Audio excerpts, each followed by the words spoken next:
Alright, magandang araw po sa inyong lahat mga kababayan. Batang Maynila to it's. Ang nakikita po ninyo sa ating screen ay walang iba kundi si Banat Bay. Ayan pong vlog niya na yan ay galit na galit po. Itong si Banat Bay. Dahil meron daw mga kumalat na balita na ito raw si Duterte kaya po nagpunta ng Hong Kong ay para takasan ng ICC. Dahil nga daw natunugan ng dating presidente na isisilbi na ang warrant of arrest laban sa kanya. Kaya ito po si Banat Bay ay galit na galit. Gustong manakit. At naku po, tinadtad po ng pagmumura ang kanyang vlog. Itong dating gumagamit pa ng verse sa Bible, grabe mga kababayan ng pagmumurang lumabas sa kanyang bibig. Dahil nga daw galit na galit daw siya. Doon sa mga nagsasabi na itong si dating Pangulong Rodrigo Duterte ay tumakas kaya nagpunta ng Hong Kong. Kaya paliwanag naman niya, matagal na nilang pinag-uusapan niya sa kanilang programa sa SMNI na talagang plano nilang pumunta ng Hong Kong at i-meet daw ang mga OFWs dyan sa Hong Kong. Pero meron akong narinig na balita, yung mga nandun pala, hindi naman daw yan mga talagang as in OFWs na na pumunta talaga ron kasi halos lahat daw yan mga kababayan ay miyembro ng KOJC. So talagang set up daw yung na yun, yung meeting na yun at ito yung mga miyembro ni Kibuloy. Kaya kitang-kita natin yung yung talagang may drama-drama pa mga kababayan. May mga iyakan-iyakan pa tayo nakita. Lalong-lalo na nung lumabas si Duterte, iba talagang humahagulgul pa Hindi ko alam kung bakit humahagulgul Pero yun daw ay mga miyembro ng KOJC. At hindi siya as in OFW na sumusuporta kay Duterte at tagpunta ron. So yun po yung sinasabi ng isang kongresista. So, dahil nga kumalat ang balita na kaya pumunta raw si Duterte dyan sa Hong Kong ay para magtago at takasan itong ICC, ito pong si Banat Bay ay galit na galit. Gustong manakit. Gustong manapak. Kulang na lang dito, sa bunutan niya yung mga yung mga sinasabihan niya ng na nagkalat ng fake news. Na itong si Duterte ay tumakas at hindi na babalik ng bansa. Dahil nga iniiwasan niya ang warrant of arrest ng ICC. So ito mga kababayan, pakinggan natin ng maikli itong statement ni Banat Bay. At eto na nga, bigla po tayo napagawa ng video. Bakit to? Kasi meron na namang nagpapakalat dyan na kesyo tumakas na daw si Pangulong Duterte sa Pilipinas dahil dito sa ICC na to. Una sa lahat, mga putang ina nyo. Yun ang masasabi. Ay! Grabe ka naman, Banat Bay. Narinig niyo yun? Grabe, solid na solid yung kanyang pagmumura. Talagang PI ninyo, sabi ni Banat Bay.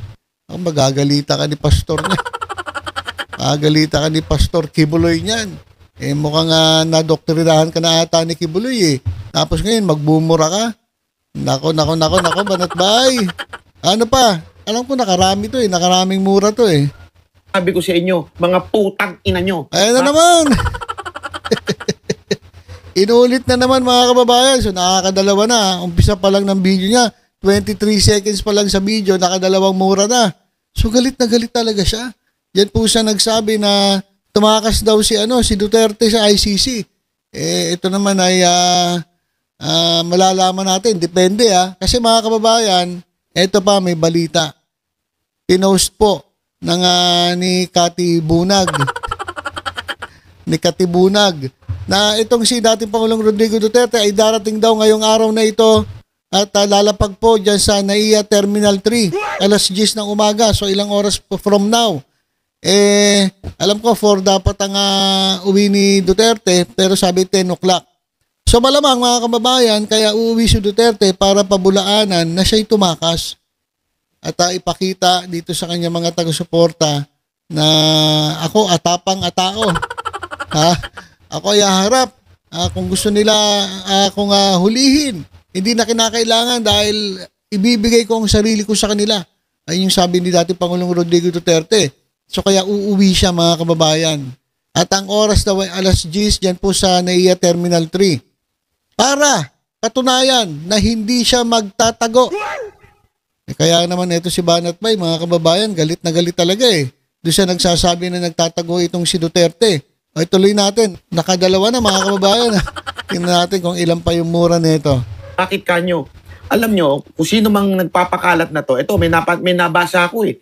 Natunugan. Ito ang title Natunugan. Rodi Duterte flies to Hong Kong amid ICC arrest warrant rumors. Panelo says he's meeting OFW. Isa pa, mga putang ina nyo. Oh, tatlo na. Galit na galit siya. Galit na galit kasi parang nasaktan ang kanilang pride, mga kababayan. Kasi parang sinasabi nila, hindi kinakailangang magtago ni dating Pangulong Rodrigo Duterte. Haharapin niya ano mga hamon ng buhay, hamon sa politika, hamon pati ng ICC. So kaya galit na galit si Banat Bay eh. Talagang gigil na gigil. Oh, bilangin niyo nakatatlong mura na. Hindi ho totoo yan. Alam nyo kung bakit? Isang linggo na ho namin ina-announce sa SMNI, sa programa naming Banateros, na pupunta si Tatay Digong sa Hong Kong. Ito po'y mahigit isang linggo na. Planado na ho ito. Hindi ho pwedeng bigla-biglaan magkakaroon ng event sa Hong Kong. Hindi ho parang Pilipinas yan na pwede mo bigla-biglain. Hindi, gusto namin mag-event. Hindi ganun yun. Yung event na po na yan, ay planado ho yan. Pinapaalam mo na maayos sa gobyerno ng Hong Kong. Mahigpit po sa gobyerno ng Hong Kong. Hindi pwedeng lumagpas ng bilang. Kailangan yung oras sakto or else papatayan ka. Bawal ang late. Hindi pwede katulad ng nangyayari sa atin sa Pilipinas na nalilate yung ibang mga kandidato. Hindi ho pwede dito yan. Nandito po kami sa Hong Kong ngayon. Ngayon mismo. Mga putang ina ninyo. Okay, so yun na. Naka-apat. Mga kababayan, naka-apat na. 1 minute 38 seconds, naka-apat na mura agad si Banat Bay. So yun mga kababayan, huwag na natin ituloy. Baka kasi 26 minutes eh. Sa 1 minute nga, naka-apat na. Baka umabot ng 100 mura itong vlog niya. Gusto ko lang sabihin sa inyo na galit po sila at parang natapakan yung kanilang pride. Kasi alam nyo, proud na proud sila kay dating Pangulong Rodrigo Duterte. Ito yung kitaan nila ng tapang. So tapos sasabihin ninyo na natataka sa ICC.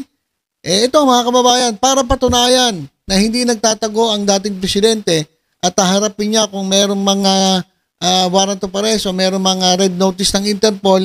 Ito pong si dating Pangulong Rodrigo Duterte ay darating daw po alas 10 ng umaga at lalapag po yan sa NAIA Terminal 3.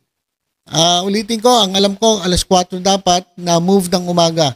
So abangan natin mamaya mga kababayan at ito ang abangan pa natin. Yung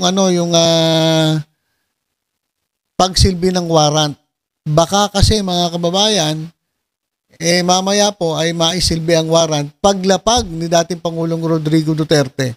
Kasi mga kababayan, marami pong mga nandoong mga pulis.